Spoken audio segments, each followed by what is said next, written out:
Harargee bahaatti harri wanti argaa jirru kun baay'ee dinqiidha. Kanaan dura naannoo kanarraa namoonni baay'ee buqqa'anii naannoo Oromiyaa naannoo garaagaraa keessa deemanii qubachaa turan.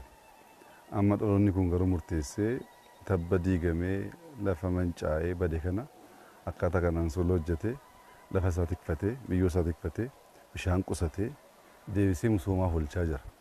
Uummanni Harargee hojiidhaan duruun beekama. Dhaloonni ammaa garuu seenaa addaa hojjechaa jira. Sululli ilaalaa jirru kuni bakka bakkatti meetira 3 isaa olis kan deemu jira. Meetira 2 meetira 1 fulakkaa waan salphaa akka ijaan argu kanaa miti. Gaafa hojjetamu nama dadhabsiisa. Tabbichi rakkisaadha, lafichi rakkisaadha. Dhakaa baatanii fidu harkaan hojjetama, maashiniin jiru. Ammaaf dhaloonni amma kana ijaaraa jiru kun waggaa tokkotti waggaa lama keessatti bu'aa argachuu dhiisuu danda'a. Garuu wanti ani guyyaa har'aa baradhee keessi koos baay'eetti gammade dhaloonni dhufu ijoolleen Harargee buqqa'anii biyya isaanii dachee isaanii deemanii abbootiin isaanii dachee isaanii tikfachaafii jiru, eegaafii jiru. Akkuma agartan kun bishaan kufamee jira. Bishaan kana keessaa ba'ee wanti dhaabbatu kun hin biqila. Waggaa 3-4 booddee abukaadoon, appiliin, zayituunaan wanti garaagaraa dhaabbatee kan gurguramu, kan nyaatamu, kan lafas immoo eeggatu waan ta'aa deemuuf dhaloonni kana booddee hin buqqa'u jechuudha. Uummanni Harargee fakkii guddaa uummata naannoo keenyaaf, uummata biyya keenyaaf hojii fakkii guddaa qabu hojjechaa jira. Biyyi keenya baay'een isaa tabba. Tabbi kun immoo gaafa bokkaanii gurguddaa roobu biyyoo fudhatee deema. Lafichis hin bada, biyyoos immoo garmalee manca'ee babbada. Qonni hin jiru, oolaa gaafa bulu rakkatee biyya isaa gadhiisee deema. Akkaataa kanaan biyya ofii ijaaruu danda'u jechuun harkaan, maashinaa miti harkaan.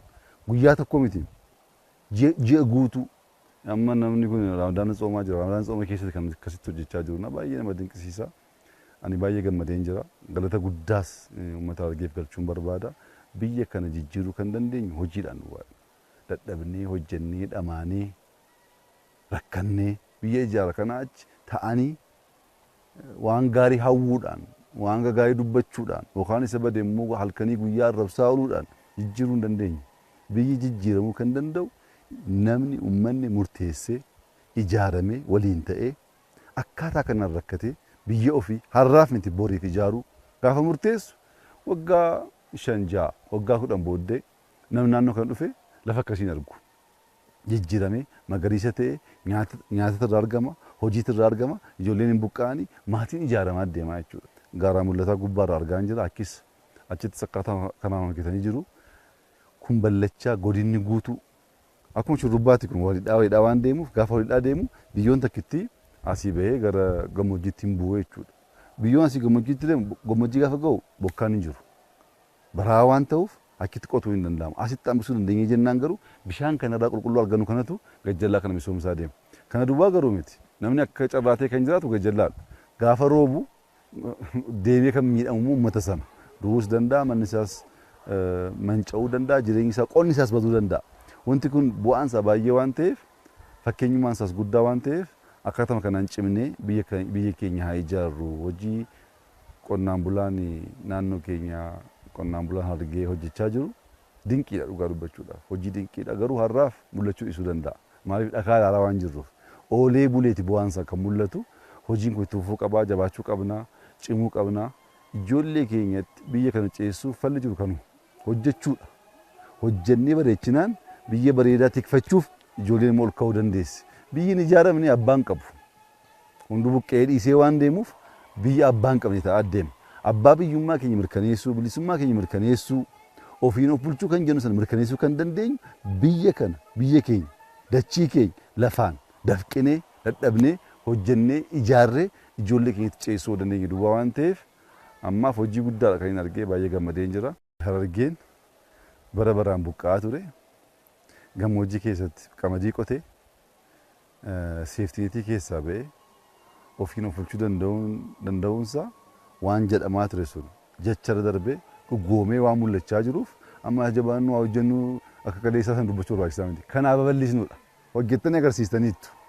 Bu'aan isaas mul'achaa waan jiruuf fakkeenyaaf tabba gama sana bara darbe hojjetan biqiltuu dhaabanii jiru. Amma biqilee jira. Bara dhufu bara itti aanutti misraachoo kennaa deema.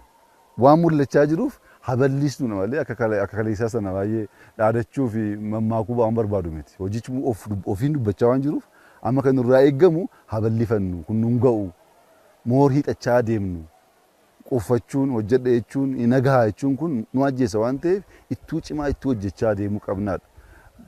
Kana dubbaa garuu miti namni kana hojjete akka nama magaalaan seenaa namni kana hojjete guyyaa guutuu dhamee dhukkuba baay'eerraa of eegaa jira.